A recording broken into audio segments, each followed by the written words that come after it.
Welcome to Lost Without Japan, a travel podcast about the life-changing experiences of exploring Japan and those moments we would be lost without. For your listening pleasure, allow me to introduce your very own Kanko Gaido, Michael.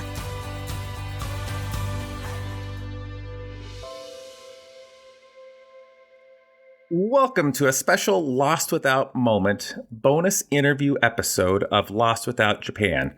Our bi-weekly podcast is focused on Japan, as well as this special episode where we talk to our community of Lost Without Japan listeners and other podcasters to share their own Lost Without moments. This is your very own Kanko Gaido for TKIC Studio Productions, coming to you with hopes and dreams of a return to travel for himself and others in the summer 2022.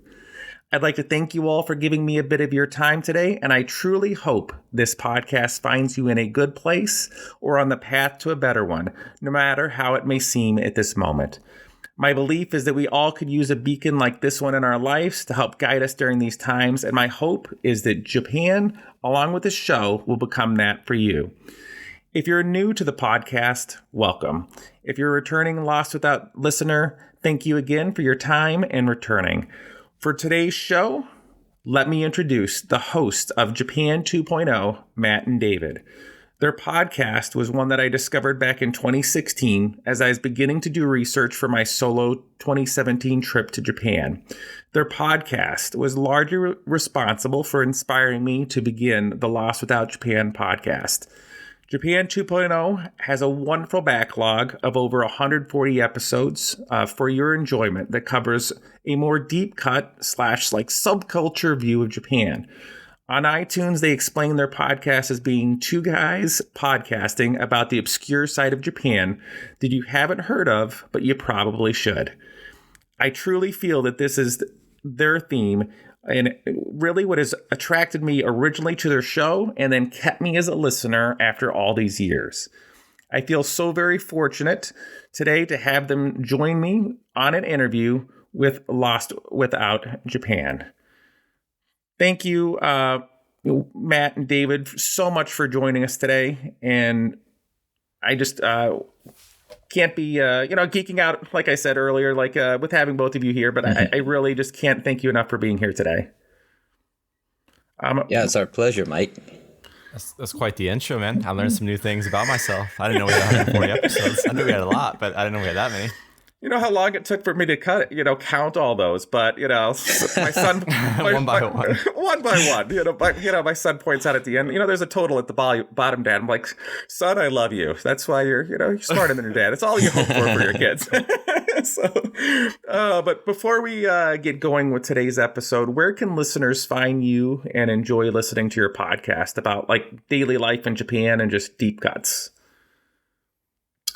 You can find us on iTunes or Spotify, really all over the internet. You just type in Japan 2.0. We usually are one of the first things that pops up. If you spell out point, that'll give you, you're more likely to find us.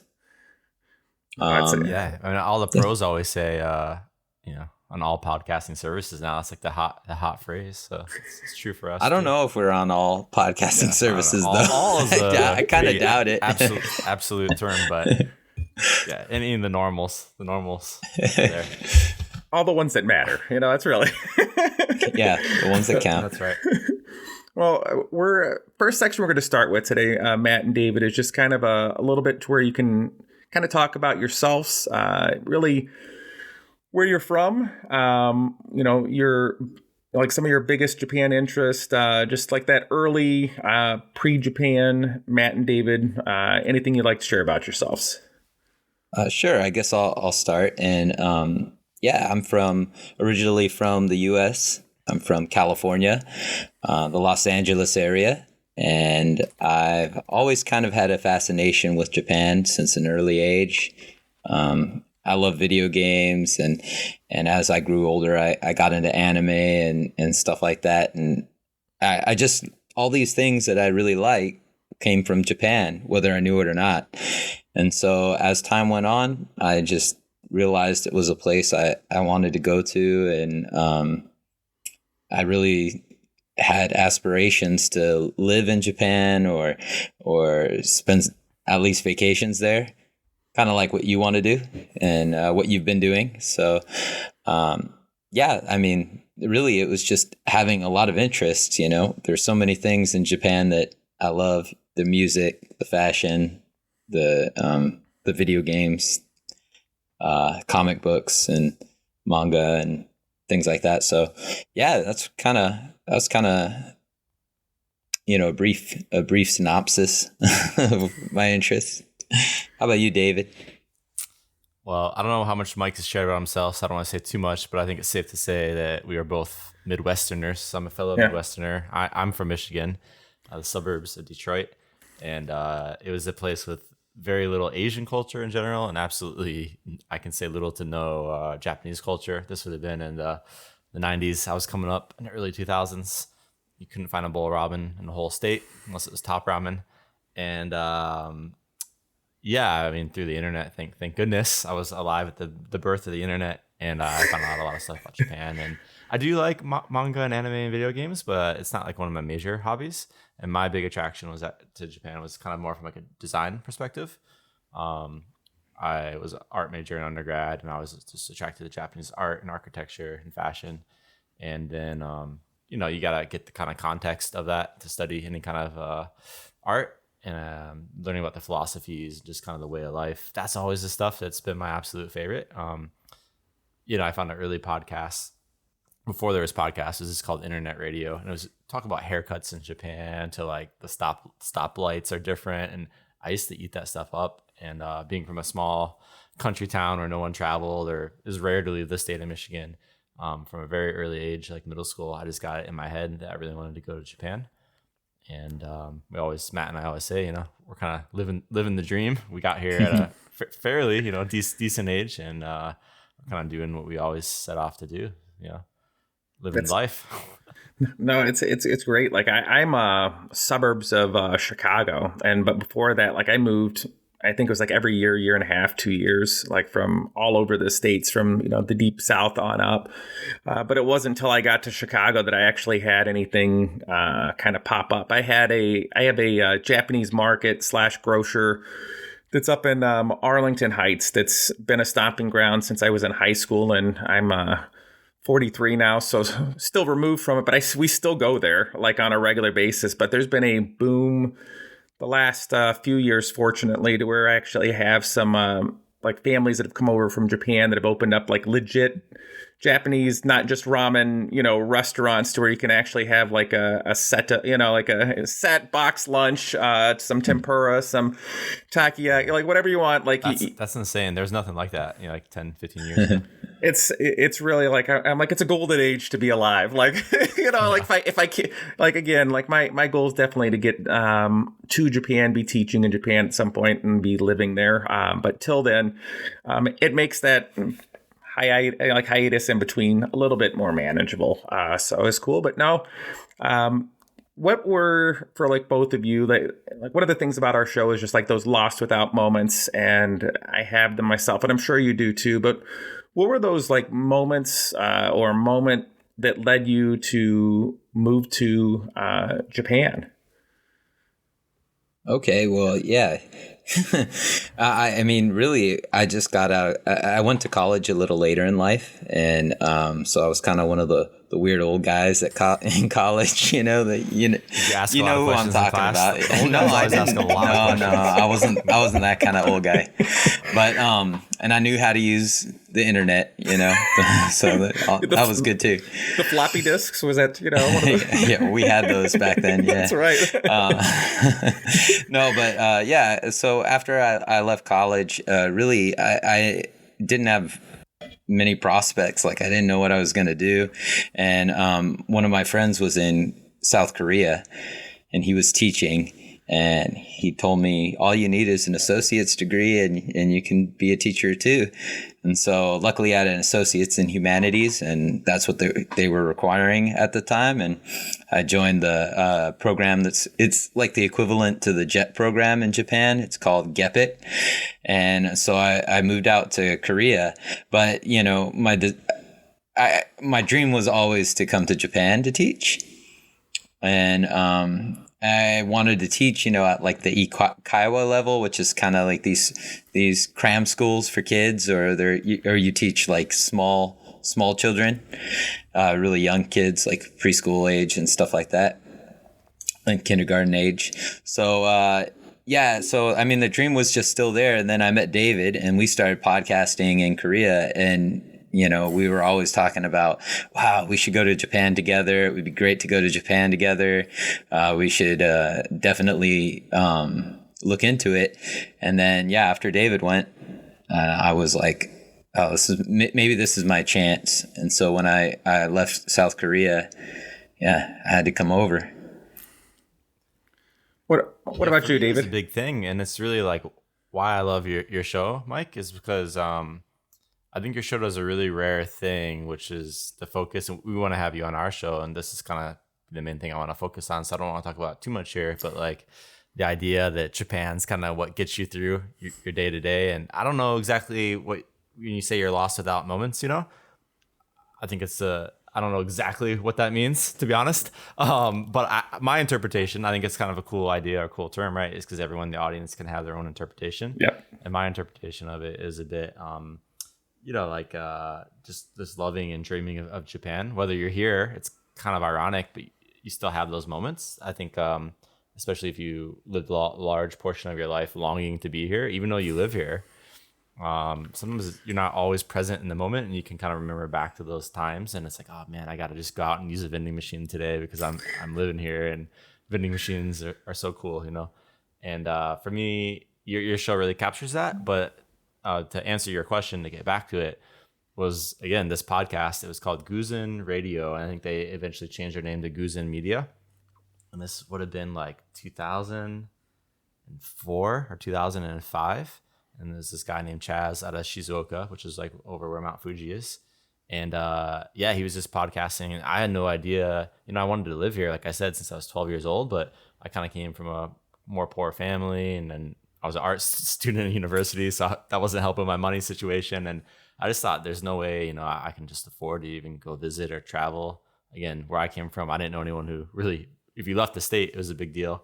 Yes. So it's really this guy, and I feel I owe a lot to him, you know, and I've tried like writing him and stuff, and he's really humble, but it was really his podcast teaching me about, teaching English and all that.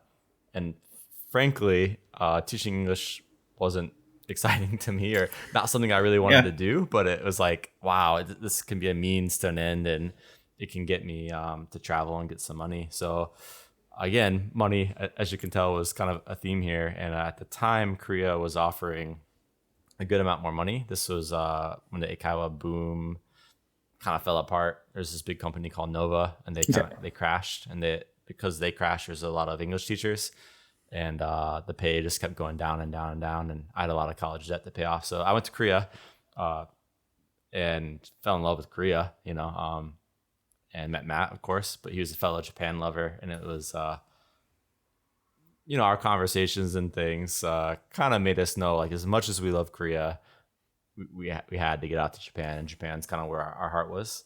So that's a very short version. I'm trying to make it short of a much longer story, but yeah.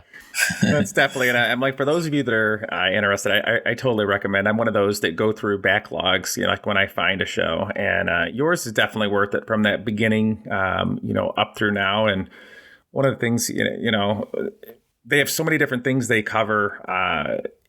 It's great. And then your music too, that you have for outros or intros, or, you know, as a part of your show, or just your episodes where you're just playing music going through.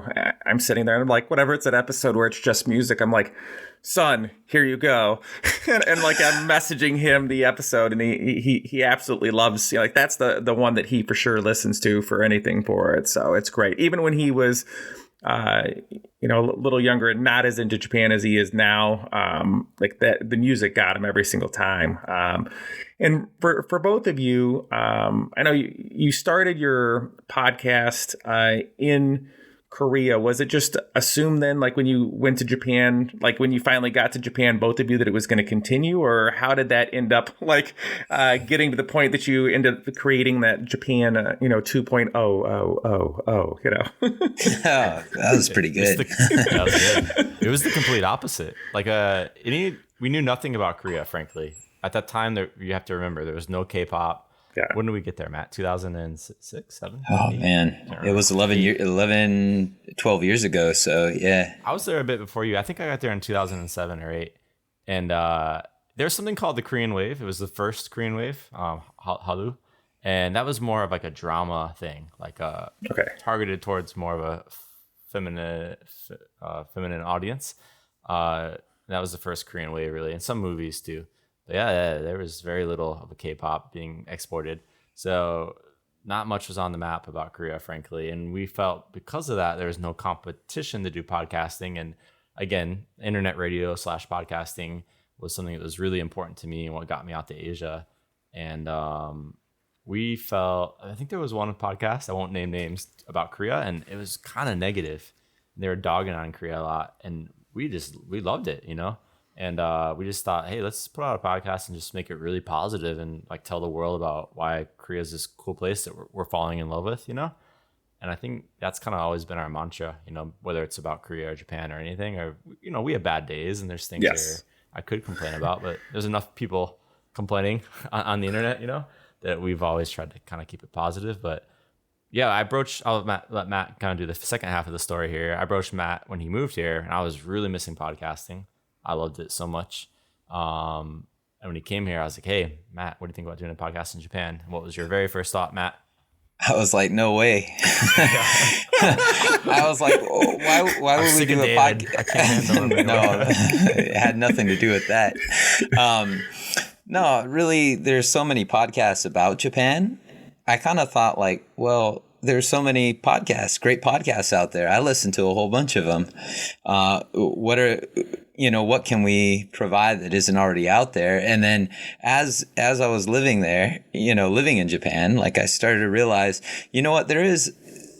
there is a space for like these niche things, that we're really into, or the things, small observations that we make that, people don't really talk about. One that kind of has become like a term that we use in our day-to-day lives is the bag of shame, right? Yeah. Which was this bag that we used to get at the pharmacies when you buy like a hygienic product, any hygiene products, they stick it in this black bag. And we just started using that in our day-to-day. That's become a part of our podcast. We did an episode on it. We just kind of found that there were these little things that happen to us that are kind of magical, that we have to talk about, with our minutia, our audience. The nuanced life here. And for me, it's always been a throwback again to like these early internet radio things that I can throw out the names, this guy named Rich Pav and Guzman Radio. No one's going to know them because it was like 20 years ago and there's no audience. But to me, they're really innovative and doing cool things. And they were talking about similar things, but they went away, at the days of podcasting, and there's a new audience. And for me, I'm always trying to like remember those old memories of kind of cool ideas of these guys who just walk around with like really good mics and like record sounds of Japan. And I don't have a good mic, but something we've tried to do sometimes is like capture background sounds, or some people might hate it, because you can hear trains going by, or, there's a lot of background sound. But if you want to be in Japan, I think it's kind of a cool, you can go, feel like you're walking around Japan. So I agree. Like there's been some times where you've had some podcast episodes where you're going for a walk, a run, whatever it is, or you're, at festivals or like stumbled across things and began recording, and so jealous of those, like, those moments that you have there. And it's, you talk about like bringing something unique for your show and like coming up with that like 2.0 subculture, type of talk, and not just doing what everyone else is doing. It's trying to find your own like for that. And it's, I don't know about, like others and things like that, but it's what's kept me in your show because, you know, there's always something different that you guys are talking about, and just the friendship in general that you two have. Like, I come for that because it's like listening to two friends talk. Like, it's like you're there even though you're not there. Like, but I really enjoy that between you two for sure. So sometimes I regret not recording earlier, because we'll talk for like an hour before the podcast starts, and it could have made another podcast of that. You know, it really is just David and I have been such good friends, you know, best friends for so long that, you know, really you stick us in a room together and we'll wax poetic about all sorts of silly things, you know, and it is one of those things where, you know, it's fun talking about our experiences and just sharing, you know, the funny things that happen to us. I think another thing that makes our podcast, you know, as successful as it has been is that we're both in Kansai. There's a lot of podcasts about Tokyo, but I think being in Kansai gives us a little bit of an edge because there's not a lot of people talking about Kobe and Osaka and Kyoto as often as they are about Tokyo, and Tokyo has a very specific culture and a very specific feel, you know, and and you get some different experiences when you're out in the sticks a bit. Right. Come on, Although we're not really in the sticks. We're both kind of in the city. So, yeah. Well, I would say it's a launching point to the sticks, which is later we're gonna get into a little bit of off the beaten path stuff. And I think living here has really enabled me to explore some of that. Whereas if I was in Tokyo, it'd be a little harder to get out. It's like, and every time I visit, it's like I want to get away, like from Tokyo, from all the places I have, and like get to those places that I haven't been yet. So it's, you know, glad to hear that that's your case too. You know, like living there, you know, you're still finding things that you like. Do you guys have any, like both of you have any like favorite episodes, anything like guest wise stuff like that that's just stood out to you for your time, like from like, you know, all your different episodes you recorded? Oh, that's a hard question. Yeah. I like this one though. Yeah, you know, to be honest, our 100th episode, you know, which you were featured on, you submitted one of your stories. That's honestly one of my favorite episodes. I don't go back and listen to our podcast very often. You know, I kind of leave it alone, but that one I've listened to a number of times, and I think it's just because I enjoy listening to all the stories that people submitted, and I think that I really like that interaction that we had with the community, and that one's very special for me. And it came up as a surprise. We were kind of surprised at like the 100th episode. We were already there, so that always is kind of a good memory. I think for me, a lot of my answers to this are like pretty selfish, and it's not like, well, I'm really proud of this show. It's more having a podcast as a byproduct of like getting my wife to like talk about certain issues. So like my wife being like on a Tokyo episode, like I just never thought she'd get on a podcast or talk about Japan in like an analytical way at all. Or for me, like doing onsen. I'm a big onsen lover, and a long time ago, back when we were in Korea, however many years ago that was, Matt, 12 years ago or whatever, Matt was kind of against it. So I figured that the podcast would get Matt to go to onsen with me. So it's more of those kind of moments of like using the podcast as this element to like get people on or to talk about things a bit. We did like a Wednesday Campagnella. She's a music artist we really like, and Emily was on that one. It was cool to have her on. It just brings out different sides of people, I think, being on a podcast, and I've always really enjoyed seeing that side of our friends, you know, our community. We have a friend Albert who comes on too, and it's kind of backtracking a bit, but you're talking about like the friendship in the podcast, and I honestly think that Matt and I wouldn't be the friends that we are if it wasn't for the podcast. Having like a regimen and a schedule. I'm putting Matt on blast here a bit, but Matt sometimes can be antisocial, and I think that although when he's there, he's way more social than I am. But it's hard to get Matt to hang out sometimes. I think having the podcast has required us to hang out at least twice a month, you know, whether it's virtual or in person, over a really long period of time. And I just, there's no one else in my life that I can say I've seen or talked to, you know, twice a month over the last 12 years. So besides Matt, as the obvious benefit of that, we've just got to meet, you know, a lot of people and have our friends kind of included and kind of build a family. So all those episodes would be the coolest ones for us. It's crazy. Like, if it wasn't for my, like your podcast, but my Dungeons and Dragons group that I have that goes every other Friday.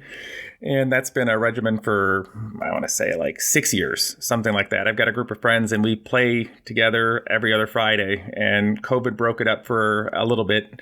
But if you have that regimen, like, you still hang out. And you do, and even your wives or significant others, your, people that are coming in, it's like, oh, that's, your podcasting night, or that's your D&D night, and it is, man, like, it keeps everything going with that. So I'm glad that you guys have the podcast to do that. So that's awesome. It's a really weird relationship, podcasting, right? It's like a one-way friendship. And to be honest, like, you're a listener of our show, right? If you're like, hey, can I Zoom and talk to you and Matt for an hour?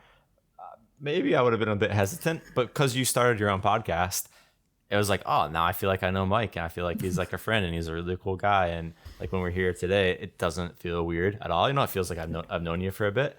Yeah. And I'm sure for you, years of podcasting, but we've met some, kind of famous podcasters in our minds, and it's such a weird thing to meet a stranger you don't know at all, but yet you feel totally comfortable. Their life story. It's a bit of a creeper element, but like, yeah, so there's something very unique about that relationship of listening to the podcast, feeling part of a friendship.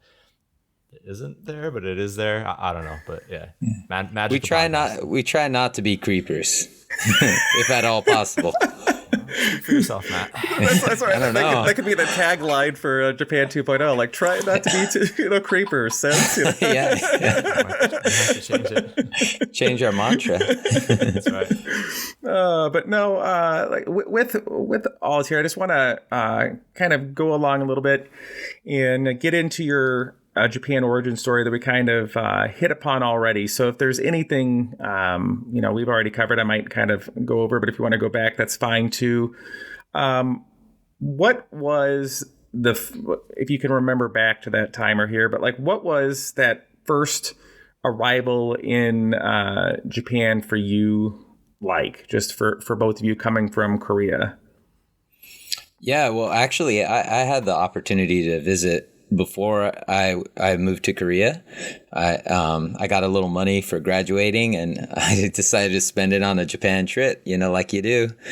And I just remember coming out of the airport and getting on that train from, I believe, Narita Airport, and coming into Tokyo. And as soon as you start seeing the city and seeing the roofs, the tile roofs, and the kind of, you first come in and it's kind of like fields and kind of countryside a little bit.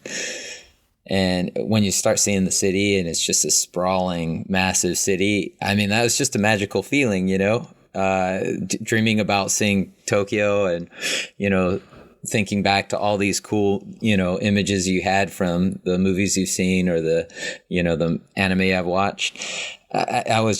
I couldn't believe that I was there, and I couldn't believe that it looked like I had imagined. It's one of those weird things, because when I travel to other places, I always have a kind of idea in my head, and things aren't always like I kind of imagined it. But for whatever reason, Japan was very close to what I had imagined, and I just was pretty much overwhelmed with everything. Like, I wanted to see it all. I wanted to do it all. I wanted to, get into the city and just take it all in. Yeah, it was a really magical experience. I don't remember coming off of the airplane, but I do remember that train ride. That is something that'll stick with me. Yeah, I mean, for me, expectations were through the roof. And I started to get pretty nervous before, especially for me, going to your question, I went to Korea first. And when I was in Korea, I was telling everyone, no, I can't wait to get to Japan. I can't wait to get to Japan, on the first trip I can take. And a lot of people, they were telling me, oh, it's the same thing. It's just a little more expensive, a little more clean. That's what a lot of the other foreigners living in Korea were telling me. And that kind of started to scare me, because I felt like, is the kind of wow factor going to be dampened by I'm living in this place that's quite similar, and am I ever going to get my big moment, and it met expectations totally. Mine was in Osaka. I went to Japan 2 or 3 times before I ever actually went out to Tokyo, which is the place that you know the most about. But I just remember really small things, honestly, like smells, like being really, really good, and just being obsessed. The very first thing off the plane I did is like run to a convenience store. I was so into the idea of convenience stores, and I still am obsessed with convenience stores 9 years later.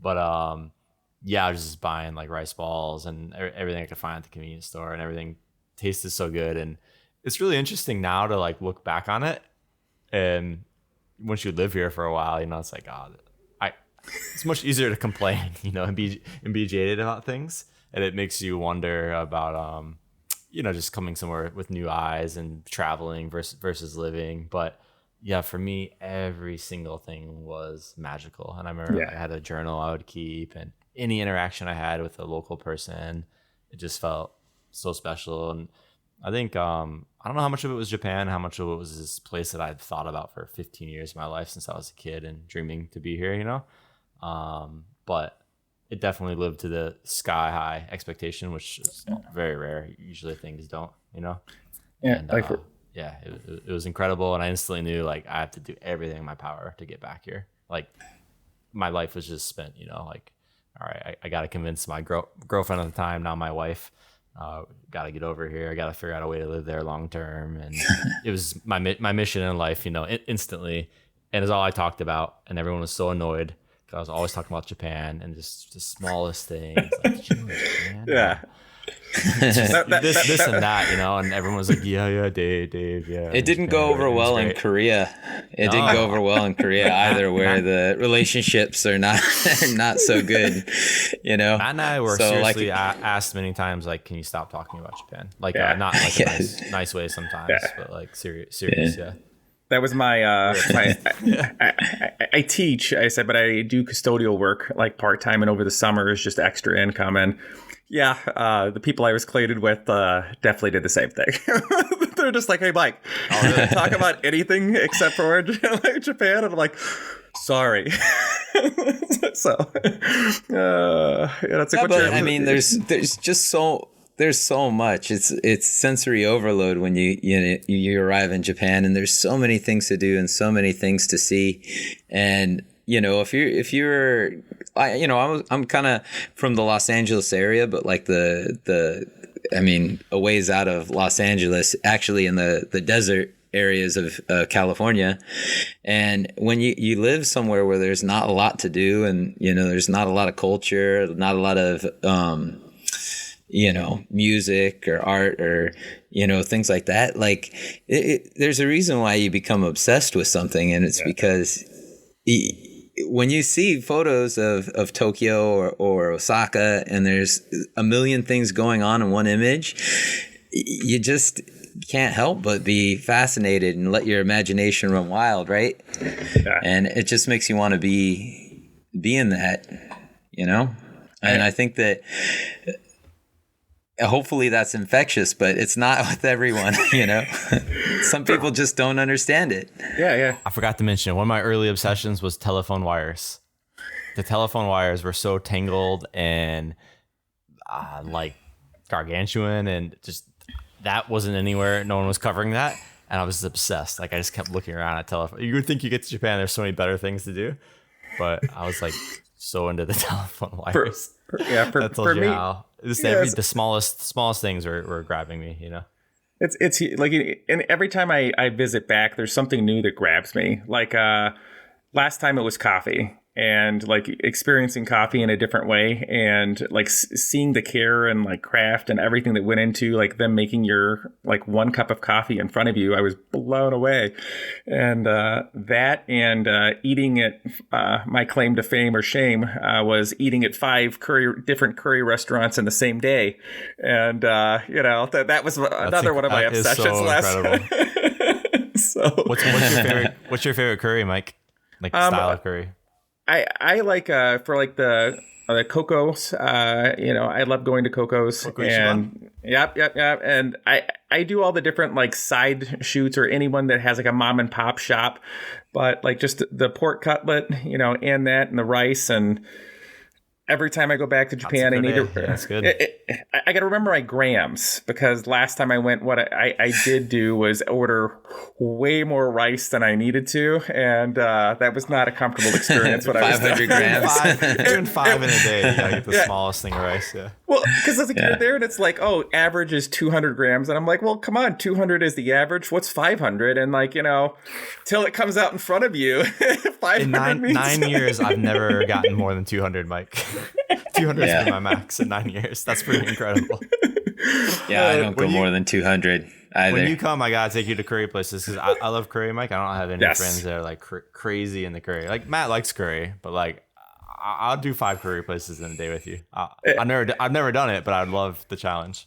That's like a podcast episode in and of itself, because like even in the making, yeah. The gentleman that I was talking to at the end, my buddy Mike came with me. He didn't come with me to all 5, but he joined me for the last one. And he's like, we're talking, and the guy overhears us, and he's like, ha ha ha ha, like 5. And my buddy turned to him and goes, no, another Mike. He's like, no, this is his 5th. And they're like, what? It's like, I'm like, it's so good. I got to stock up. I was taking curry packets home with me in my luggage, like when I came back. So it was great times had by all. So I'll say it's a bit sacrilege to say that Koko Ichiban's your favorite curry, though.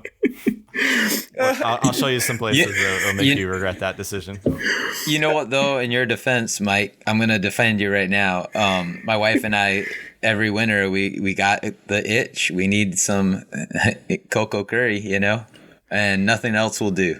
It's one of those nostalgia tastes, I think it's the consistency. Like you go to like any of the locations and you know what you're getting coming in. And I love offshooting off of that to find other places. But it's like just having that, like, you go there and it's like your favorite pair of like shoes or like a hoodie or something. You just put that on and I'm just like, yeah. It's comforting. For sure.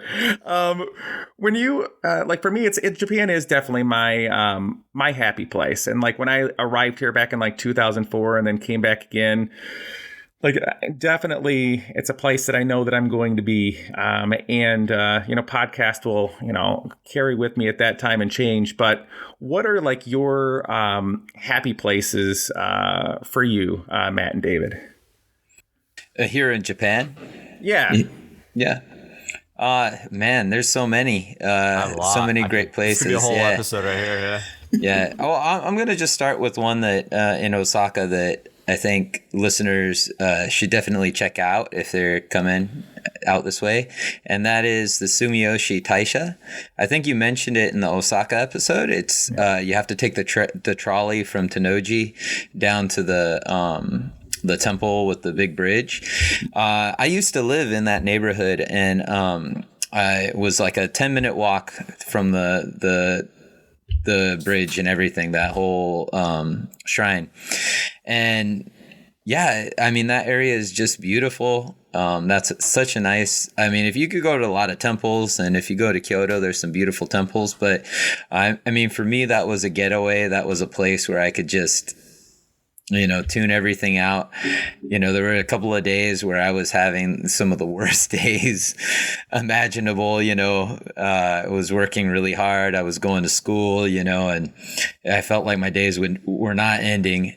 And I would just walk at 8:00 at night. I walk over to the Sumiyoshi Taisha, and it just calmed me. And I always felt good going there, and I felt recharged the next day. And yeah, that's definitely one of those places where whenever I go there, I feel I'm not a like super spiritual person or anything like that. But when I go there, I feel kind of spiritual. I feel like I'm kind of at peace, Yeah. So that's a really special place. And then just that general area, the Ubeno Tennoji area, I really like. I have an affinity for. So I don't think a lot of people go out that way and spend a lot of time there, just because of there's bigger places in Osaka to go to, Umeda and some other Namba. Like a lot of people go there too, and I recommend those places as well. But there's just something about that quiet area down south that is just so special for me. Yeah, I'll take a slightly different approach. I'm going to rattle off a couple and not go into as much detail, but like I said before, I fell in love with Japan from kind of a design perspective.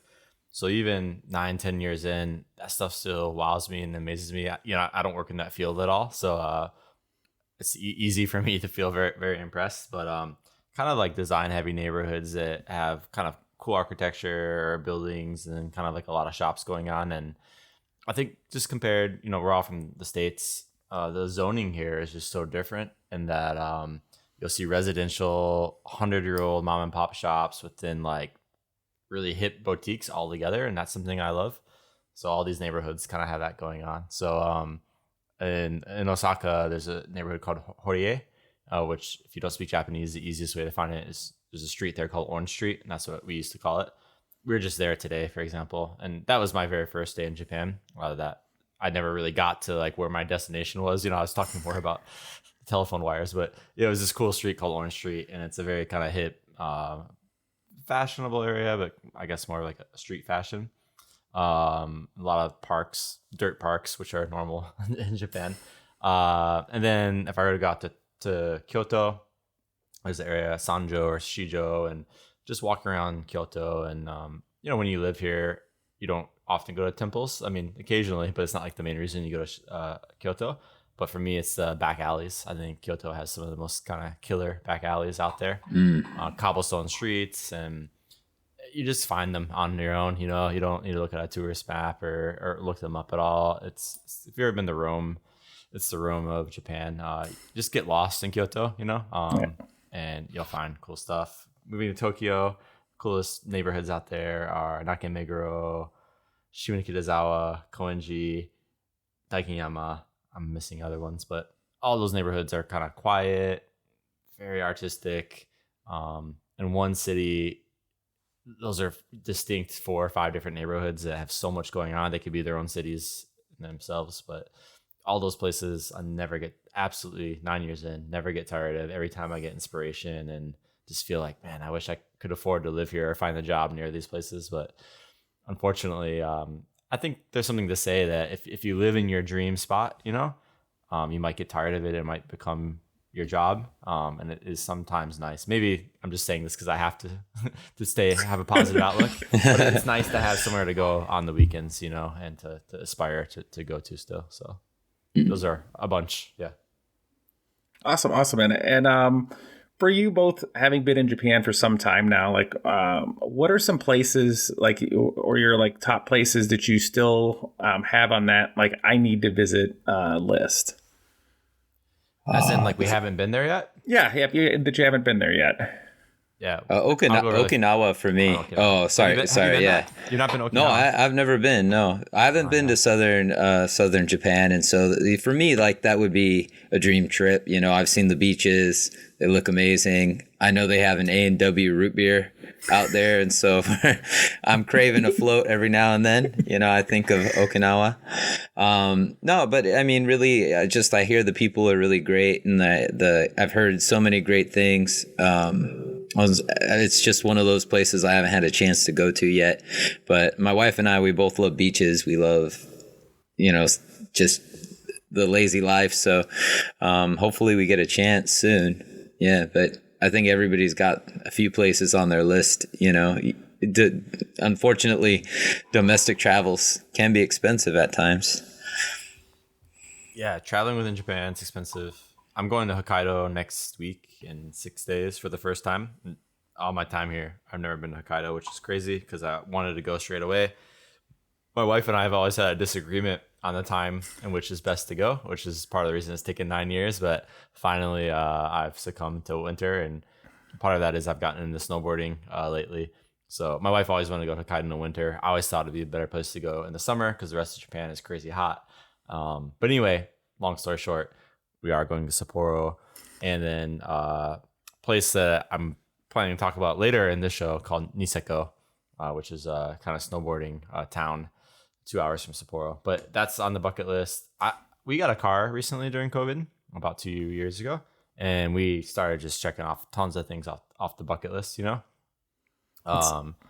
Nagano was a big one on there for us, Shikoku, and again, I'm going to talk about these in one of our next questions from you. But those would be places I should say that you should go. So for me, yeah, I'm about ready to do. I've been telling people I think my last bucket list thing in Japan was Hokkaido. Okay.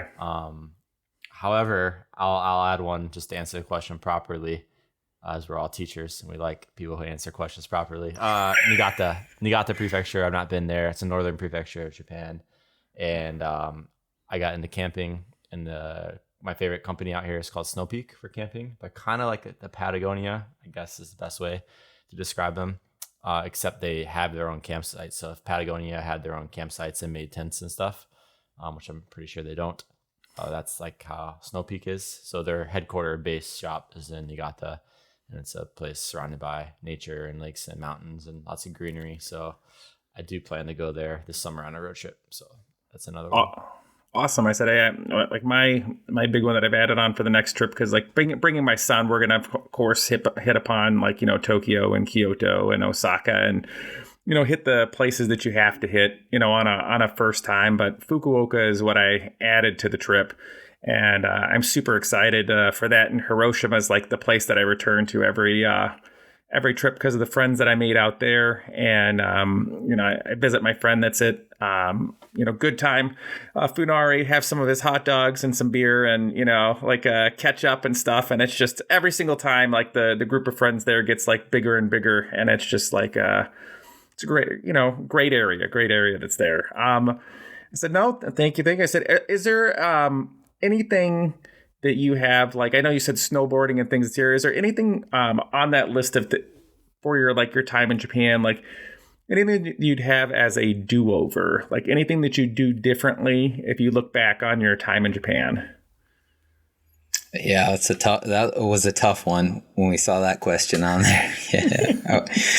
I think we're just both people that don't really have kind of regrets, that we review what happened. Even if it wasn't perfect, it got you to where you are, Mm-hmm. I think that part of that reason we don't have like a really obvious answer, but tell them we have a shared answer that we both thought of. And what is it, Matt? Oh, I can't remember what we said. Language, of course. Language is always our guilty. Not only, yeah, well, of course, yeah.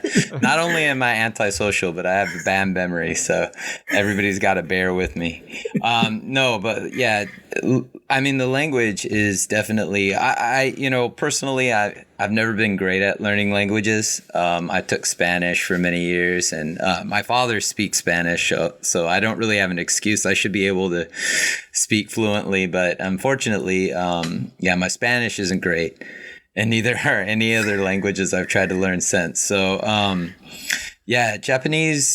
learning Japanese has, been a uphill battle. And I know I've taken David and I both agree that we know a lot of words, right? Like, I mean, we've lived here long enough that we there's, in most contexts we could get by, but, we still, there's that barrier that we have between us and, the people that we interact with on a day-to-day basis. And so unless they speak English, sometimes it's hard to make those close connections or, express yourself how you intend to express yourself, oftentimes we just come off like yes or no answers, right? Yeah. To give you like a taste of that, I left the States for a lot of reasons, but one of the reasons I left was I actually I love the idea of going somewhere where I didn't speak the language and you couldn't talk about how the Cubs game went or what the weather is going to be like tomorrow or what's going on in the horrible world that we live in. Like, I love the idea of just not hear any of that stuff and just be in my own zone and not understand anything around me. And I loved it for the first couple of years living here. I loved it I would say until COVID happened, actually. But I think with the isolation and stuff of COVID, I've been really longing for just small talk. And I would actually love to talk with a person here about the Cubs or the weather now or anything like that. Maybe it's just getting older or something like that. But a lot of the reasons I left for actually are kind of coming full circle. And I'm starting to miss those things almost 10 years in. So yeah, language for sure. I would love I love going to cafes and bars and stuff. And I would just love to strike up conversation with people. and we're not at that level. And when you've waited 9 years or 8 years from that, it's kind of makes it like more of an excuse. Of course, every day is a new day, and you can start new every day. I'm sure we know that, but you get comfortable, and that'll be to give you a second answer for me. Besides language, is for me, I live in a really small area that wouldn't be my first pick of a place to live, but I've just gotten very comfortable and established here. And if I could do it all over again, I think I kind of would have pushed getting out of my comfort zone with my family and making myself go to Tokyo, because I think if I don't get to Tokyo in my time in Japan, I will always kind of like not regret it, but it'll always be in the back of my mind of like, yeah, I should have tried out what the Tokyo big city life is like, And as you get older and have a family, it makes less and less sense to live in the big city. Yeah. And frankly, where I live now is probably the perfect place to raise a child. I have a 6-year-old son. Yeah, I live 5-minute walk from the ocean and the beach, and I have mountains 20-minute walk away, and we're able to afford bigger places to live because you're not in the city, so we rent a house and those kinds of things. So it's really hard. It'd be really selfish to walk away from all that to be like, yeah, because I want to go live in Tokyo, live in a shoebox, and so if I could have done that at a younger age and kind of got out of my system, but I really had to think for a couple of weeks to give you that answer. Like it was, yeah, we don't have any regrets. We're pretty happy, I think. Love it. No, like it definitely comes across, and it's like you're choosing to stay, which not everybody does. I like you have different reasons you come for, but you can tell I like still means a lot to you both. And if you want, like we're gonna skip a little bit ahead here, and we can kind of just go into like what we talked about, like either Osaka, just Japan travel hacks, anything that you guys have for recommendations for the listeners, and the floor is yours. Yeah, so we'll bring our Japan 2.0 flavor here, and we're going to try to give you some recommendations that you probably wouldn't hear on travel blog or YouTube or another podcast. Ready for that, Matt? I've set you up. Yep. You going to step to the plate? Sure. Yeah, I would say that, a lot of people go out to Tokyo on their first trips and they check out a lot of, Akihabara, Asakusa, like there's awesome parts of towns that have been covered by everybody, right? But Jimbo-cho is that's a good one. Is the deep cut. Yeah, Jimbo-cho is a city that's part of the city that has a bunch of book stalls, I guess, and shops, and they sell a lot of like used books, used magazines. There are a bunch of record shops out there too, which I'm always down to check out. And I love Jimbo-cho. It's one of those places where whenever I go to Tokyo, I try to go over there. My wife is not as interested in that stuff, so sometimes I have to skip Jimbo-cho. But if David's out there with me, we definitely hit it up. So I've only been there once, and how many times have you been there, Matt? Like 3? 4 times, I believe. Okay. Yeah. Nice. Yeah, I've been 4 times. I love it, but it's hard to get other people to want to go there. You have to really love like vintage old bookstores, and I'd say good Chinese restaurants and like curry and that kind of vibe. Jimbo-cho's they got a lot of dive spots to eat. So I highly recommend Jimbo-cho. A lot of people don't have it on their list, but it's one of those deep cuts that you won't regret. There's a big manga studio there too. Do you know the name of that one? Oh yeah, the Shonen Jump. The Shonen Jump, Shonen Jump. What's that? Shonen Jump. Shonen Jump. So David, that's come on. It's rhetorical. Rhetorical. Answer that question. Yeah, Jimbo-cho's. That's so good, Matt. Like I named some places before, like my happy places in Tokyo, but you'll find like not the obvious ones, but there are people who talk about that. But Jimbo-cho, no one talks about that. That's a great one. Respect. And you, David? Yeah. Are you gonna do more? Or is that are you one and done? Oh, I'll give you another one. Yeah, it's back and forth. Back and forth. All right. So I'm gonna do like non-city stuff because again, I got a car recently, so I'm gonna do that. I'll let Matt kind of cover more city things as I imagine he'll go to.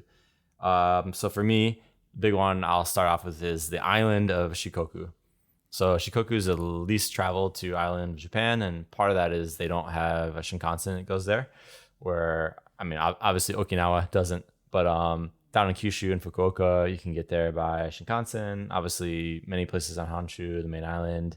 And recently, for me recently, maybe 3 or 4 years ago, Hokkaido got connected as well. It's expensive to get up there on the Shinkansen, but you can take the train there now.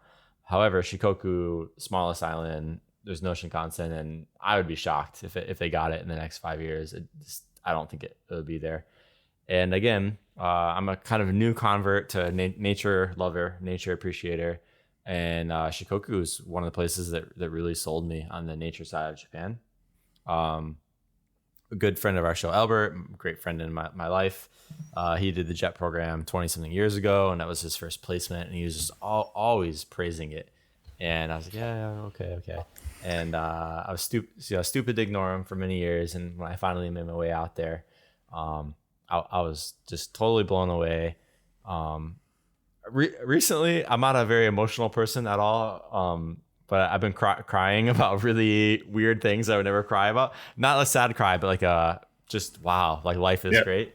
And one of those was just going to Shikoku for the first time and seeing just kind of the mountains coming down and like fog going down the mountains like into the ocean.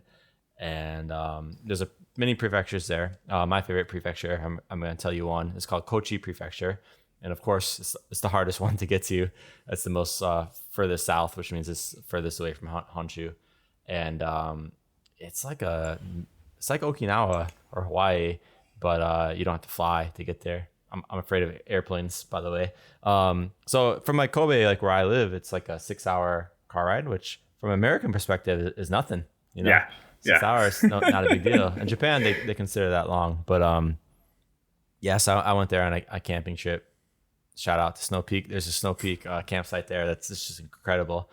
And just seeing like fish species that I've only seen like on the Discovery Channel or like nature documentaries, and the water, it just felt like it was so untouched and everything was so clean. And I've never seen water that color and so blue. I've been to Hawaii, I've been to Thailand, been around the world, and it just made me kind of feel like, man, like we better not mess with this. If I came here in 20 years and it still didn't look so nice, and I'm totally not a nature person normally, but I just had this immense sense of like, I'd be so sad if this starts to get polluted and bad. And I just didn't know there's places like that still, that I could drive from a huge city in 6 hours and see that. Kochi and Shikoku Prefecture, very few people are going to ever talk about that place, but it is just so beautiful. Go camp at Snow Peak, and just drive around. You go surfing there. But again, you'd have to have a car, or you'd have to find there is an overnight ferry, like a boat you can take from Kobe City. So you can get to Kobe easily, and then you can take like a ferry out to Kochi. And if you really want to see side of Japan, you'll be the only foreigner there. Go there. Thanks. Matt, what do you got next? Next, I'm going to send people over to your neck of the woods. I think that Kobe kind of gets overlooked. In the recent years, Kobe has really come up. It's starting to get a lot of like international food in the city. They got a pretty cool Chinatown. There's a lot of great cuisine, a lot of great nightlife. There's a lot of jazz. Of like famous jazz clubs and soul, funk, blues clubs in town. And so, I think David has always been a little bit harsh, I think, on Kobe over the years. I think, living there makes I think you could be a little more critical. But just going down to the Kobe Pier and seeing, like, overlooking the Kobe Tower, and it's just kind of a beautiful place. And I feel like, the last few times I've been there, which haven't been very recent, I always have a great time, and I always think that it's kind of overlooked. When people come to Kansai, it's kind of almost like the hidden gem of Kansai. And I don't know what you feel about that, David. And I know you've gotten a little more positive in the last couple of years on Kobe, but it's on the up and up. But I think in the 90s, it was like the hot city of Japan. Early 90s, obviously the earthquake, hit here the hardest. But Fukuoka, I think, kind of took that spot. So when people think of Fukuoka, kind of now, I would even say Fukuoka It's starting 10 to years lose. ago was kind of in its prime, and now maybe dipping, but I don't know what cities replaced it. I haven't really heard of one, but they're kind of these new, very livable cities that were green and have a lot of nature, but yet they're cosmopolitan at the same time. I think when I got here in early 2010s, it was kind of at the low point of it. It just needed a bit of a refresh, it's pretty like a rusty. It's feeling a little more run down, And I think ironically, COVID was kind of like a lot of new businesses have opened up, and there's like a new life in the city, which not to get too off track, but like Osaka, Matt and I have been feeling the opposite. It's hit a little bit harder, So for whatever reason, COVID's breathed like a new life into Kobe, and yeah, I would say it's a place like you'd go to and you'd be like, oh yeah, I'd want to live here. It's a livable city. I don't know if there's much to see as a tourist, unless you're really deeply in love with Japan and you've been once or twice and you want to see something new. But I would still say if it's your first time in Japan and you're doing like a 10-day trip or less, maybe skip Kobe. But if you're a lover, or you're going to do a long trip or multiple trips, then come here. I will say that Kobe beef can be overrated. Yeah. So, like, overrated. I mean, go for the cheap place if you can. Yeah. Well, there's 5 famous beefs in Japan, and Kobe's on the top 5, and I would say it's the worst one of all. I'm obsessed with beef. All the other Wagyu's a little bit better. Yeah. It's really fatty. It is. All right, so Kobe. Thanks, Matt. Yeah. My next one will be Nagano, and specifically Hakuba. So again, you have to probably be at least interested in skiing or snowboarding, but even if you're not, apparently I've not been during what they call green season, which is summer. But people say it's very beautiful there. And there's this really interesting, huge foreigner community in this area that is very far away from a city. So for me, it's this kind of magical place of you're just out in the mountains in full on nature, far away from like a city, like an hour away from a city. And it's just tons of non-Japanese people, a lot of Australians and New Zealanders and Canadians.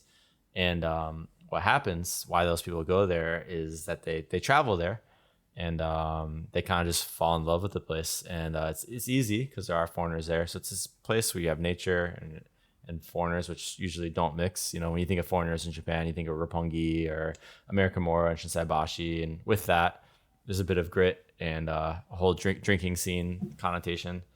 So this is a very like family friendly area. You see a lot of people raising kids out there, and there's a craft beer scene, nice coffee scene. I think they get the 3rd or 4th most snow in the world. Some of the top spots are the number 1 spot of snow in the world is in Japan. But anyway, if you like any kind of snow sports or snow activities, it's one of the powder capitals of the world, and it just has a great food scene. So you get off the slopes and you can just eat like legit good tacos or a lot of Australian foods, and obviously the stuff we miss, Mike. We can't always get good Mexican food.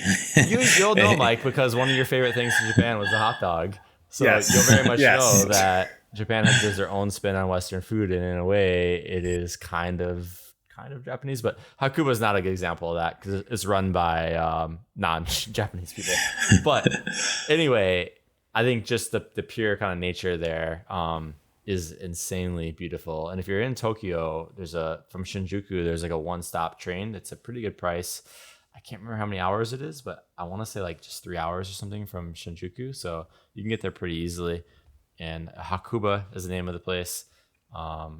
Super cool, kind of international place in the mountains, in nature, which I don't know many places in the world like that you could say are international out in the mountains. So cool spot. Love it. You got any more, Matt? Oh, well, the last one. Okay, I got one more. So this is a real nerd one, but it's here in Osaka, in Namba. There's an area called Denden Town. And when the weather starts changing, most people are excited for cherry blossoms, picnics, those types of things. But for me, I'm excited for something called the Street Festa.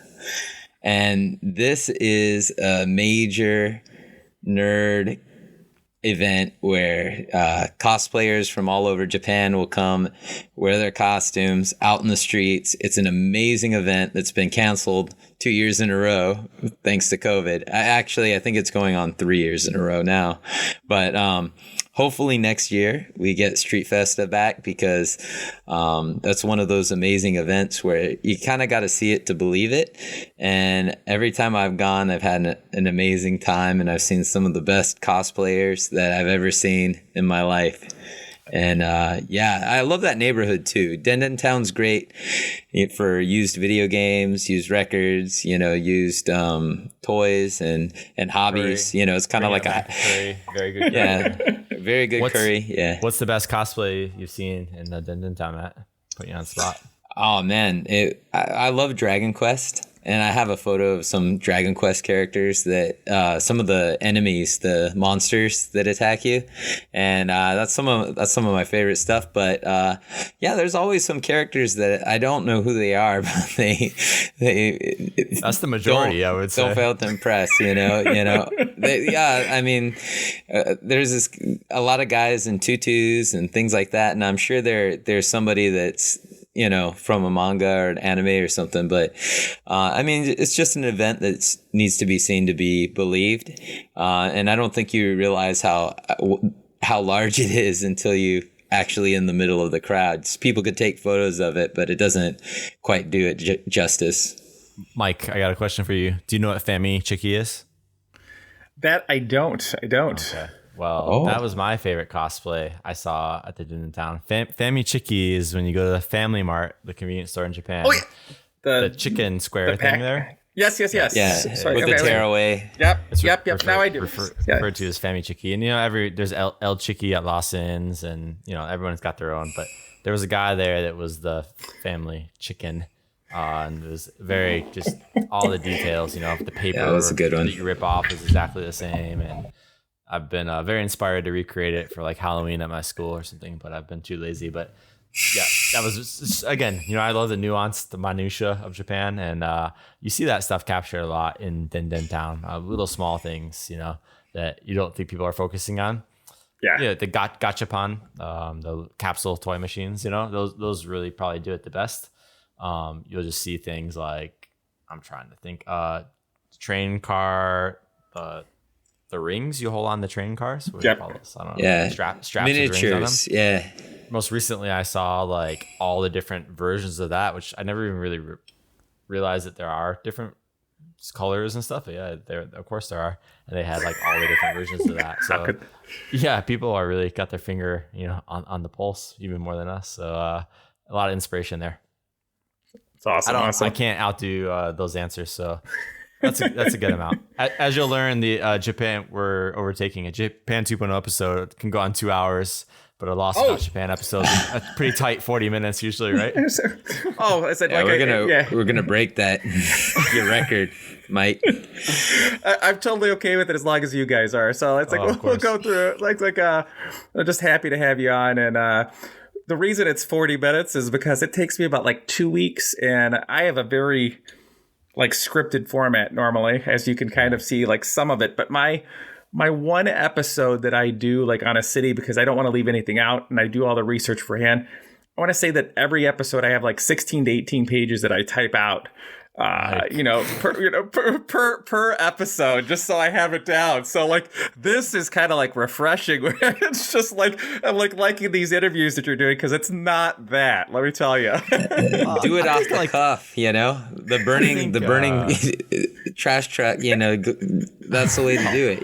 It's great to have bullet points, like an idea, like a beginning, a middle, and an end, but kind of how you get there or not. But I don't know, I think it's the fault of our podcast, honestly, is that we often forget a lot of details, or we don't give the names of things because we can't remember. So I think what you're doing, is for the show you're doing or travel plans is exactly what you need. But 16 pages, man, that might be a little much. It's very academic. I'm hoping I'm going to have one of my friends, Tom, joining me on this next episode of Osaka. And I'm hoping that helps, because he started to look into some things like restaurants and things like that. And I'm just knowing that it's going to be somebody else gives you that pause that you can take. Like you can motion to somebody on camera and be like, hey, like, something, and you can look something up. But man, like when it's me, myself, and I'm going through and I'm like, no, don't want to leave anything out. It's gonna be. It's like edit in post production. Oh yeah, for sure. It's hard though to podcast on your own. Yeah, I'm not very good at it. David's much better than I am at it, and it's just really hard to. I don't know, just interact with yourself and think about like an audience at the same time. And for me, that's really difficult to do. So it takes a lot of confidence, Mike. Yeah.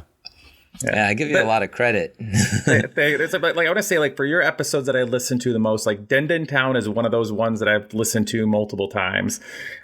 Your fashion episodes are one of those ones that I've listened to like multiple times because it's just I can't spend $100 on a T-shirt here in the States. Like I buy the cheapest thing I could possibly get, but when I'm there, the money's kind of like Monopoly money. Yeah. It's kind of funny money. And I know that I'm spending $100 on it, but I'm able to have that like breakaway moment to not. Well, you'd be coming at a good time because the exchange rate's really good, man. Like back on our trips, I think I would speak for Matt. I don't know about your first trip, Matt, but like I remember to get a beer, what should have been like $5, I was paying like 10, everything was double the price because exchange rate was so bad, and Japan's already in some ways is more expensive than America, and I was just like, this is insane. So yeah, you're so lucky, man, to be coming hopefully, yes, regardless, the exchange rate's been really good in Americans' favor for the last couple of years, so you'll probably be good whenever you get over. But yeah, I'm envious of your American dollars right now.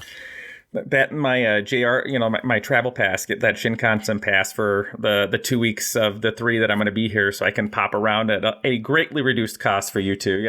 It's like no doubt about it. Actually, I think we could get that this year. Okay. I think they're making an exception for like foreigners living in Japan, but usually that is a great card to have, and anybody who's coming for the first time, I highly recommend you get that.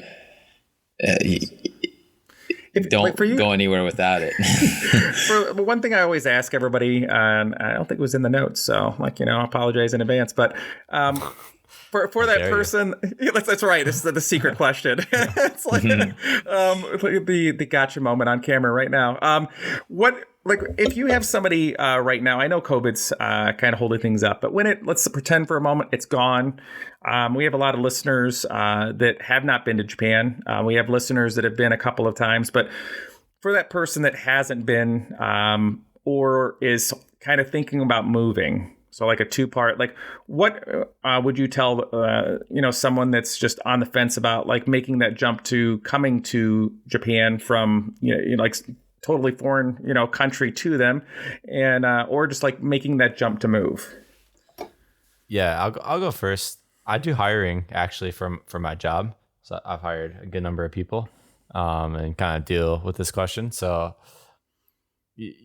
sometimes without naming too much about the kind of companies we work for, people come here kind of more for our job or something than the actual country, and this is probably not what you're expecting, or maybe a bit critical, which we usually try not to do, but it's a real honest reality with that question is that for whatever reason at our company, single females don't tend to stay much more for a year or 2 here. Okay. And part of that can be with dating life, can be very, very difficult, or meeting friends and kind of feeling a bit isolated.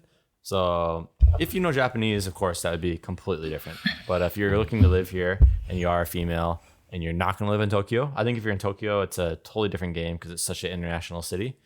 But even Osaka, which is culturally, the second kind of hub, I think it's pretty tough to meet people out here, and that you should kind of consider how much of a real kind of go-getter you are.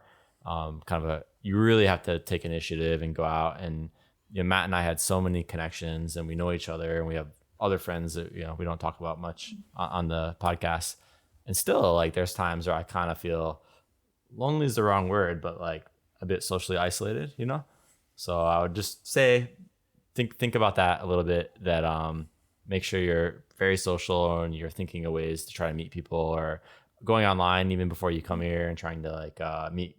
There's meetup.com is a pretty decent one. trying to get kind of connected with hobbies or in some kind of way, because the winter can be kind of harsh here. It's very dark in the winter. You go to work and it's dark, and you come home and it's dark. It's not a Chicago winter, but the insulation and stuff's so bad, and you walk around so much outside where there's no car, for most people in their first couple of years. Yeah. That that's a hard point to get through, and Christmas and those kinds of things. It's just totally different here. So that's the maybe hard side. Matt, maybe more of positive. Come on, Matt. Yeah.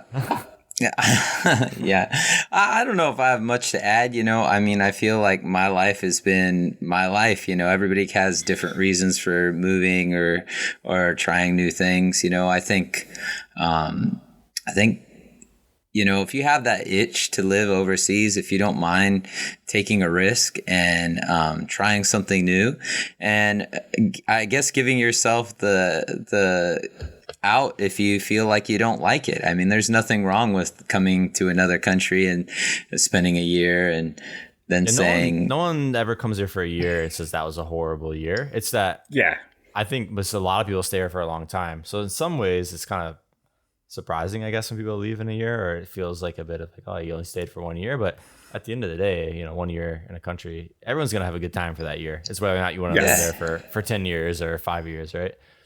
Yeah. I mean, set your expectations, right? Like, I mean, if you expect to just come out and see what happens, like, what's wrong with that? Yeah. Like, there's nothing wrong with not having a big, long game plan, I guess, if you're willing to take that risk. And you might find that you love living in another country, or it doesn't have to be Japan. It could be anywhere in the world, or you might find that it's not for you. I know a lot of people have a really hard time with being away from family, and because they have really close connections with people. And I think that's another one that is really hard for people, to be so far away. And after going through a few, life-changing events recently, I kind of understand, why people feel that way. I haven't always had that feeling before, and now I kind of understand it. But at the same time, like, Japan's home for me. It's become home. That's huge, and like for me, like, I like kind of going back to the beginning when you were talking. I know David, like you were talking about, like, none of my parents graduated from college, so I was literally the first Schulke period to graduate from college. And I was so focused on getting through college, I didn't realize there were other opportunities, like, or things that you could do, such as JET or just anything. I was so focused on getting through my schooling. And I had my son when I was still in college, for things that's there. But even like looking back at that point in time, like, I kind of wish if I would have had like a broader focus of things, or like more worldly view at that point in time, that I would have kind of made that jump at that point in time. But like, now my son's 20, so sometimes, it's gone by. My daughter's 14, and like with teaching, I'm like, I know that I've impacted a lot of lives, and I feel like I was supposed to be here for those times that I was here. But, now I'm like starting to get to that point where it's like, okay, yes, this is something that I need to do. I need to make that jump. And I think for each person, it's kind of different. But like who I am now, and having the relationships I do now, or like even experiencing my dad being out, he doesn't live in the same state anymore. He's out in Arizona. And, we kind of call each other and talk every day. And I don't see that part kind of like, making time work and stuff. I don't see that part changing. And then with teaching, taking that time to come visit my kids or have them come visit me, to be part of it too. But like at the end of the day, you got to do like what's best for you, Well, people like you, I would say without hesitation, come here.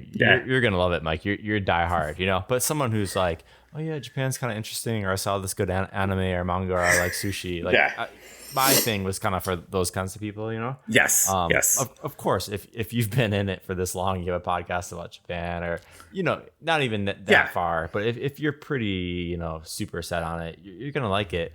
But I will say, like, for me, I'm kind of an idealist, and it's something that I've only kind of really found about myself in the last like 5 years or so, and that I idealize a lot of things, and it got me really far living here, and that I wasn't disappointed. But Yeah. long term, like 10, 20 years, it is interesting once you start to kind of realize it isn't heaven and this perfect, Yes. absolutely perfect place, and I think it's the difference between Matt and myself is that he probably realized that earlier, realized that before coming here. And I knew too, of course I knew, like, yeah, no place is perfect, but if I could add on to that, like, just expect to like live life, you still need to pay taxes. You still need to, go to work. You still need to, take out the trash. And in fact, you'll probably be sorting the trash more than you ever imagined you'd do. Worse than anywhere else. Yeah. But like it's like anywhere in the world or you set that realistic expectation.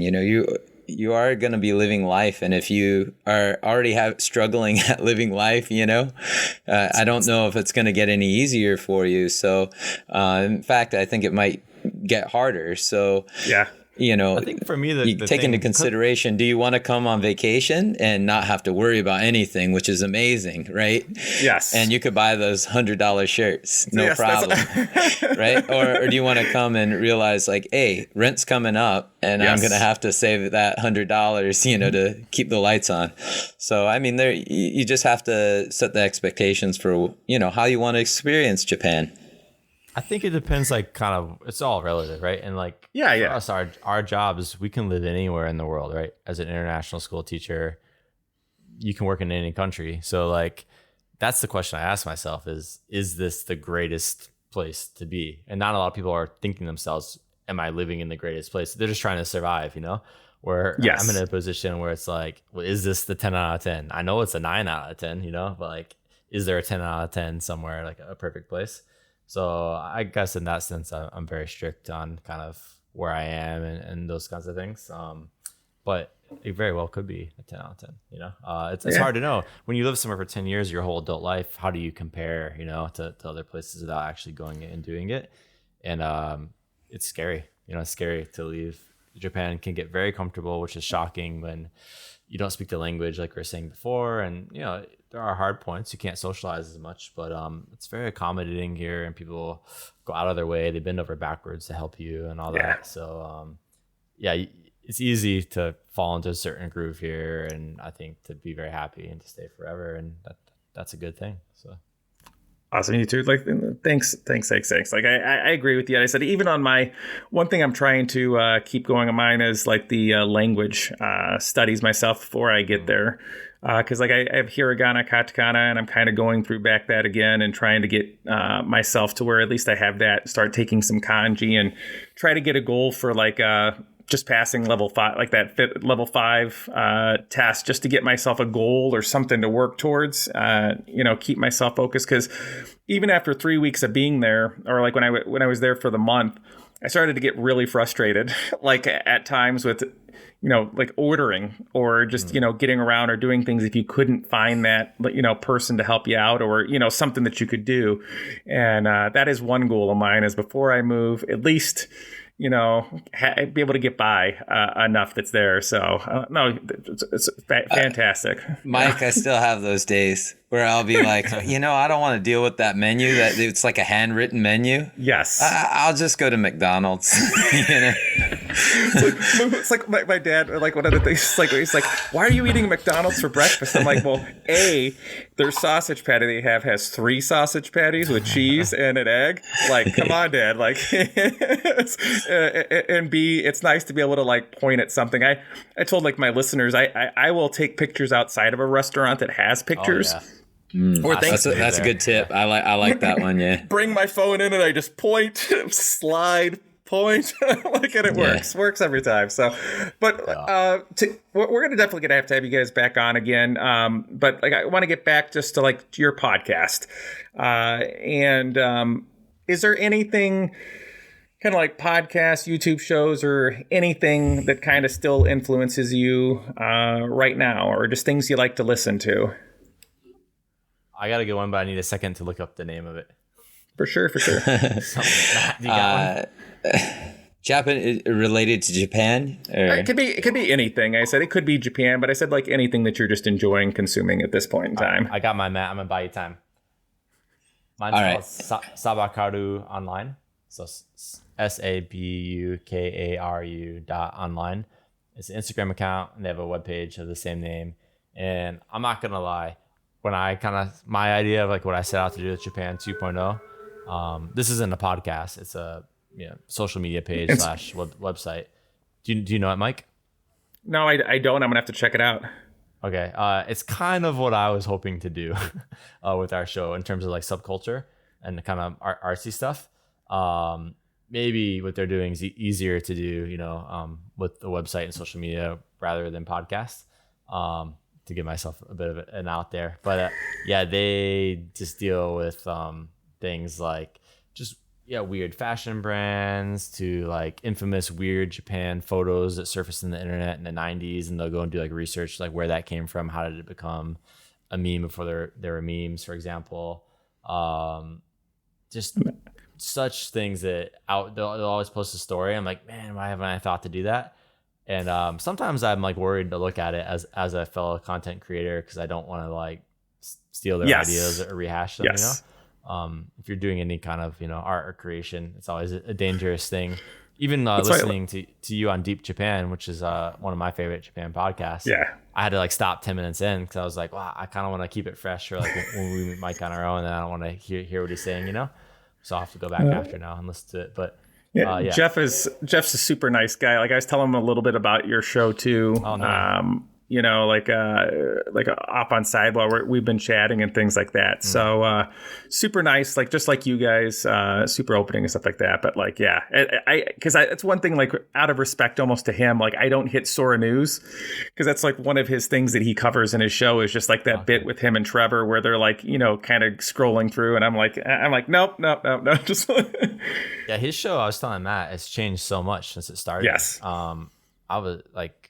It's totally kind of a different style show now, right? Of reading through the news and things that like he used to like have these very academic interviews with people, and so it's interesting how you change. I think for us, maybe that's how we'll end later. But it's as you podcast for many years, you start to kind of run out of all the subcultures, but it's interesting to rehash too. So, oh yeah, for sure. Topics. Anyway, Matt, what about you? What do you get excited about? Well, I don't listen to a lot of podcasts about Japan really right now. I have in the past, but I guess lately, I like to keep it fresh on our podcast. So, I don't want to, listen to too many. However, I have been listening to your podcast, which I know is kind of a cheat answer, but I've been really enjoying that. And I like how meditative kind of it is. Yeah. It's a great, like I listen to a lot of podcasts about true crime and stuff like that. And sometimes, it could get you down. It's nice to have like a positive voice, and I really enjoyed the one I listened to today, which was about the things that you find in your city that have like a Japanese. Like I really like that one because it really took me back to like living in Los Angeles and driving to Los Angeles and going to like these neighborhoods that have like a lot of Asian influence.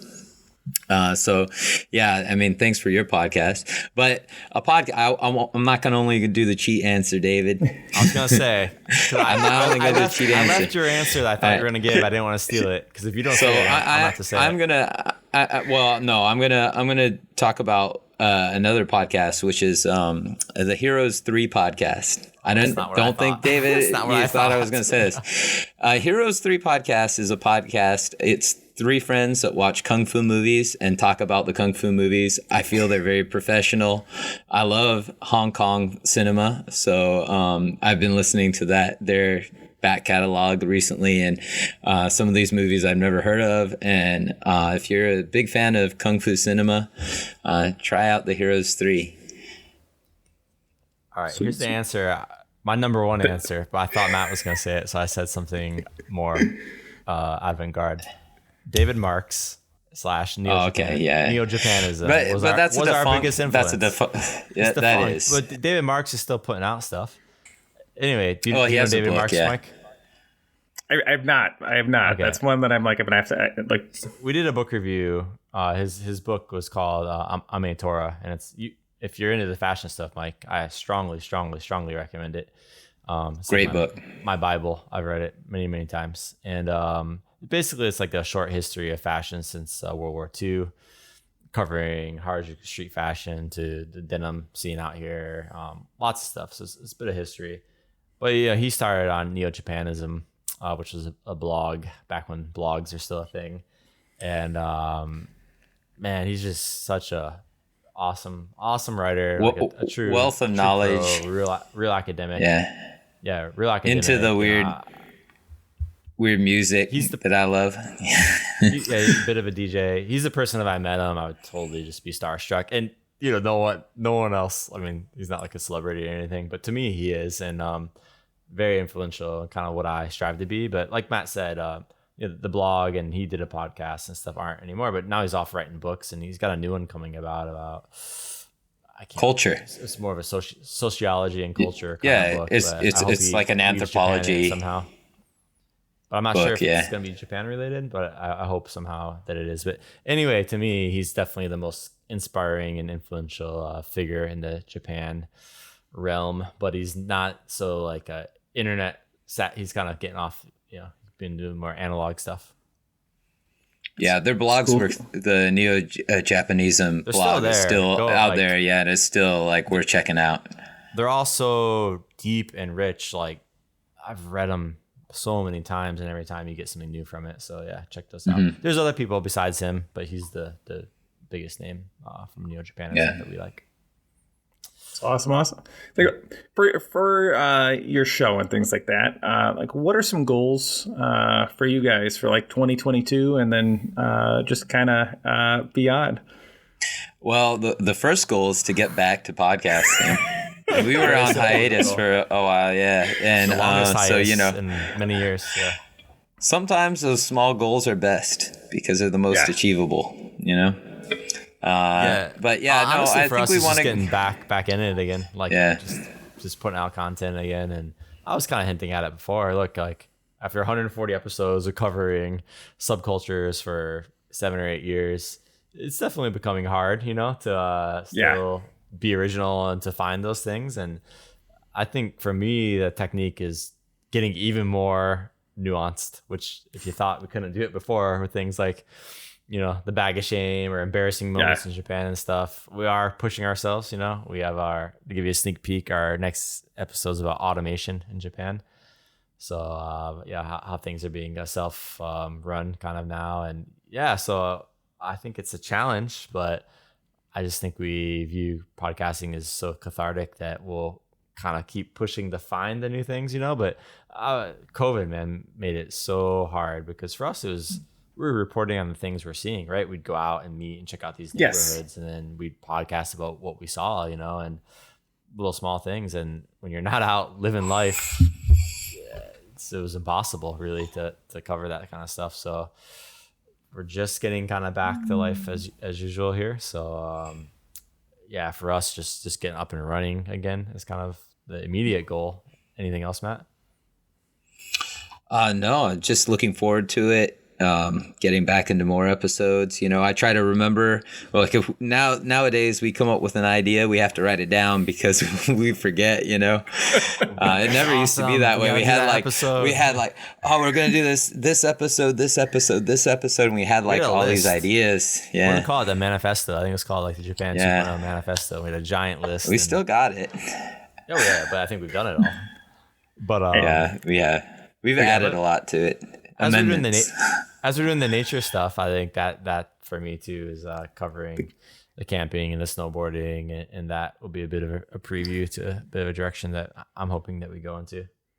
I love Laid Back Camp, the anime. So I'm looking forward to hearing about your camping experiences too, because I did not have the best camping experiences growing up as like a Cub Scout, Boy Scout, that stuff. So. Yeah. Seeing pictures of how it can be done, I'm like, oh yeah, that looks like something I could enjoy. Sounds like you and I are exactly the same then, Yeah, we have a lot of similarities. Like all this stuff is, really To give you a similar to us. preview, I hated camping in the States, but I love it here. That's the short version. Hey, and totally for you different. guys, just being totally selfish, like on my end for, content to consume for myself from your show, like you guys could even just put on you guys catching up, because I love listening to you just having that conversation as like a friendship, yourself too. It's just great. Like, like I said, like it's weird, like you said, because it's like you feel like you know somebody, even though you don't know somebody, but it's just like getting caught up with you guys is fun every single time like your episode drops. So I'm just looking forward to those new episodes and like anything else you could have there. Really looking forward to it. Is there anything else like you would like to share about your show with the listeners that we haven't discussed to this point? I think we've done a pretty good job. No, just check us out on Instagram at Japan 2.0. That's probably where we post the most stuff.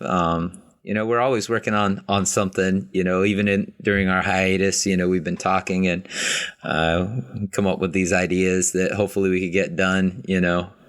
There's been a couple of things we've been trying to do, but COVID kind of got in the way. And so hopefully we could get back to some of that stuff. And if you follow us on Japan 2.0 and listen to our podcast, we'll fill you in on everything you need to know.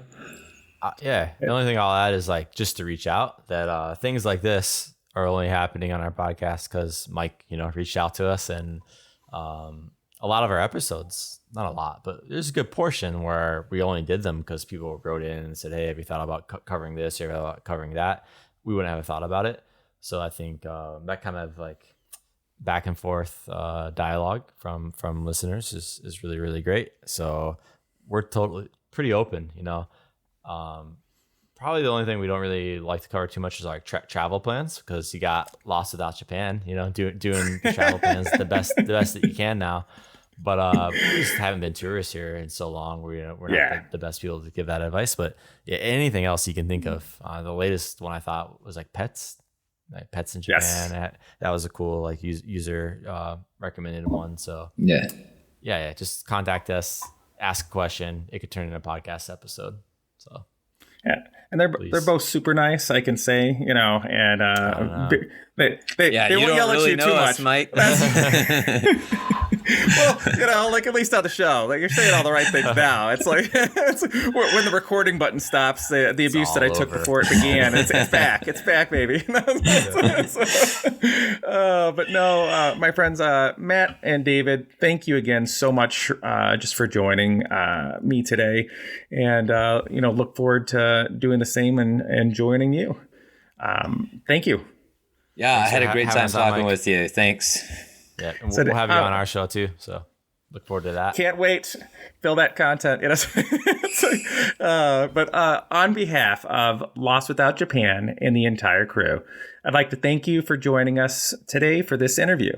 We look forward to seeing you on board again for our next regularly scheduled episode as we continue our discussion on Osaka and Japan.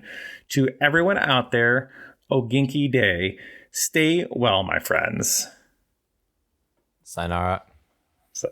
Bye, guys. Welcome to Lost Without Japan, a travel podcast about the life-changing experiences of exploring Japan and those moments we would be lost without. For your listening pleasure, allow me to introduce your very own Kanko Guido, Michael.